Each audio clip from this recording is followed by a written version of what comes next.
গোটেই বিজেপি এলেকাত আমাৰ 40টা সমষ্টি আৰ সেই 40টা সমষ্টিতেই এনেকুৱাকে ওয়াৰ্কাৰ সকলক, আমাৰ কৰ্মী সকলক, আমাৰ ভাল পোৱা মানুহ সকলক, আমাৰ মুৰব্বী সকলক, আমাৰ আইনমন্ত্ৰী সকলক, আমাৰ ৰিঞ্জয় বড় ডাঙৰীয়া, আমাৰ শৰৎ দাস, আমাৰ সুপ্ৰিয়া ৰানী ব্ৰহ্ম বাইদেউ, তেওঁলোকে এটা নেতৃত্ব লৈ পেলাই সবল নেতৃত্ব প্ৰদান কৰি পেলাই গোটেই বিজেপি অঞ্চলতে তেওঁলোকে প্ৰতিটো সমষ্টিতে প্ৰতিটো ব্লকত যাই পেলাই তেওঁলোকে এনেকুৱাকেই মানুহবিলাকৰ লগত ভাৱৰ আদান প্ৰদান কৰি আহিছে।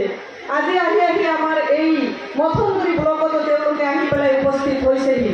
আজি আপোনালোকে আমাৰ এই গভৰ্ণমেণ্ট নোহোৱা সময়তে বিপিএফ দলৰ প্ৰতি আপোনালোকৰ যিটো আনুগত্য, আজি ইউথ বিপিএফ হিচাপে তেওঁলোকৰ যিটো বলিষ্ঠ পদক্ষেপ, ওমেন বিপিএফ হিচাপে তেওঁলোকৰ যিটো গুৰু দায়িত্ব, আজি আপোনালোকে পালন কৰি পেলাই ইয়াতে সদল বলে আহি পেলাই আপোনালোকে আমাৰ নেতাকৰ্মীসকলৰ লগত ভাৱ বিনিময় কৰিবৰ কাৰণে উপস্থিত হৈছে।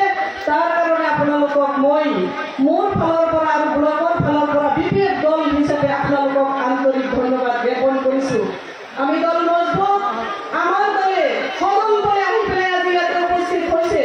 আজি সুপ্ৰিয়া ৰাণী বসুমতাৰী বাইদেউ আৰু ৰিঞ্জয় বড়ো ডাঙৰীয়া, শৰৎ দাস ডাঙৰীয়াক আজি আমি ক'ব বিচাৰিছোঁ যে আমি আজি গাড়ী দিব পৰা নাই, আমি ৱৰ্কাৰ্ছখিনিকহে আজি ইয়াত আনিব পাৰিছোঁ।